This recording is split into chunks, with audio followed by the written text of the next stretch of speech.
복지 사각지대에 있는 위기 가구들을 적극적으로 찾아내기 위한 지역의 조례가 생겼습니다. 네, 부평구 위기가구 신고 포상에 관한 조례를 발의한 유정옥 부평구 의원을 전화 연결해 보겠습니다. 의원님, 위기가구 신고 포상에 관한 조례를 발의하셨는데요. 먼저 특별한 이유가 있는지 이 부분에 대한 설명을 들어보겠습니다. 네. 지난해 11월 인천의 한 빌라에서 일가족이 극단적 선택을 해서 가족 4명 중 형제 2명이 숨지고 부모는 의식불명인 상태로 발견돼서 지역사회에 큰 충격을 안겨준 바 있지 않습니까? 그래서 이와 같은 불행한 사태가 재발하는 것을 방지하기 위해서는 무엇보다 복지 사각지대 발굴에 대한 주민들의 관심과 참여도를 좀 높일 필요가 있다는 생각을 하게 되었습니다.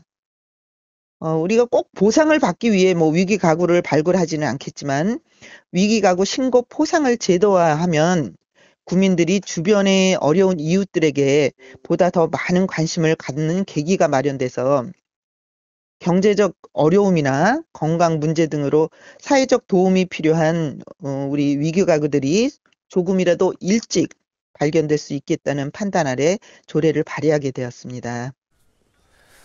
네, 위기가구 신고 포상에 관한 조례, 주요 내용들은 어떤 게 담겨 있습니까?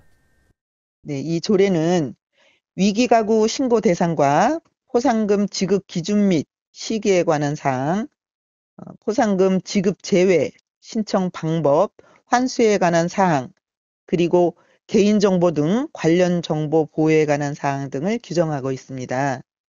특히 위기가구 신고 대상을 실직 폐업 등으로 소득이 없어서 생계가 곤란한 경우, 질병 장애 등 건강 문제로 도움이 필요한 경우, 또 자살 사고 등으로 가구 구성원이 사망한 경우, 그 밖에 건강 문제, 경제적 어려움 등의 위기 상황으로 도움이 필요한 경우로 좀 세분화해서 규정했고요.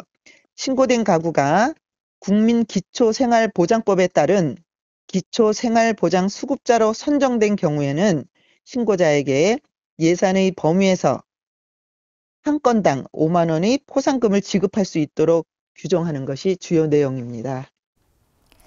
예, 그럼 끝으로 해당 조례를 통해 기대되는 사회적 효과는 어떤 것들이 있을까요?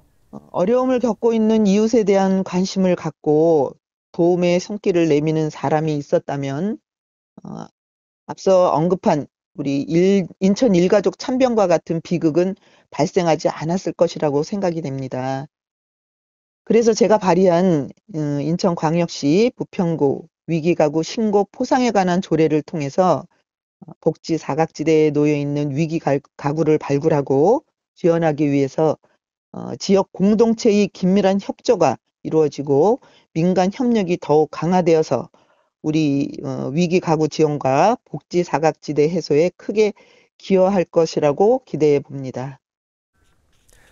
네, 알겠습니다. 말씀 여기까지 듣겠습니다. 부평구의회 유정옥 의원이었습니다.